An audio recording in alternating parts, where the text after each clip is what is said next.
Hello, today we're going to talk about binary operations that we can run in assembly. So there are 4 different operations that we'll look at today. And what we'd like to do is we're going to want to print these out.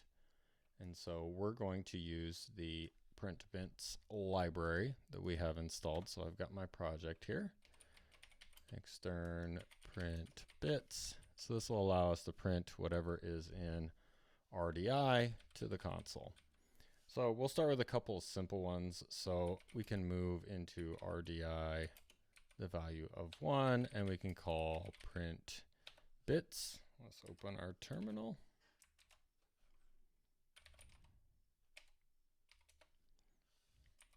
And then we'll go ahead and do make and /binary ops. Okay. So we can see that we have the number 1 and it is printed off. So the very simplest operation is to do a not of that register. And so that will basically take every 1 and becomes a 0, every 0 becomes a 1. So if we call print bits, every 0 should become 1 and every 1 should become 0. So we can see that all of these zeros, and I could have picked any value. I could have picked 10.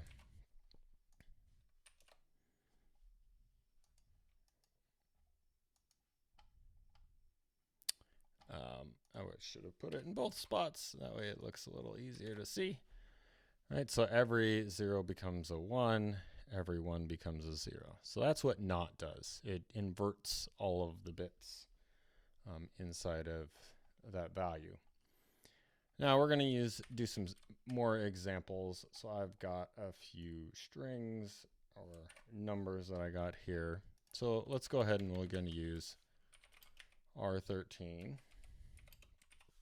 And I'm just going to give it all of the different sort of hex codes that we could have. I'm then going to move that into RDI. So that way I can call print bits. We'll go ahead and print it out. And for now, I'll comment these out. We don't need them at the moment. And then we're going to use R14. And we're also going to give it a special value. So the value of AA with all A's in it is 1010, right? So we're basically alternating bits. We could pick different patterns. They would sort of show us some of the same things, but I've got a variety of different patterns in this, so we should be able to see that. So I can move into RDI, R14, call print bits to print it out, and then I'm going to do my mathematical operation.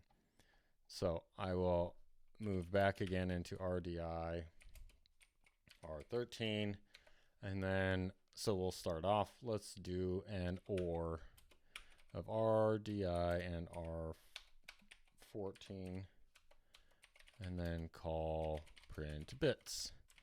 So this will just show us, okay, here is our initial value. Here is what you might call a mask, right? The next value. We're then going to do our operation. So OR is I return a 1 if either one of them is a 1 or both of them is a 1. So if I have any ones in the input or the output, so input 1 and input 2, the result is going to have a 1 in it. So let's just look at that, see what that looks like. So our first one is this row here. So again, we have 0 through F. Our next one has all A's, and we can see an OR. If either one of these is a 1, our output is going to be a 1. So a 1 and a 1 gives us a 1. A 1 and a 0 gives us a 1. But a 0 and a 0 gives us a 0, right? So we can sort of, if either one of these is set, then that's what we get. Contrast and requires both of them to be a 1. So the only time that the output is 1 is if both of them are a 1. So if I have a 1 and a 0, 0. If I have a 1 and a 1, then I actually get a 1 set.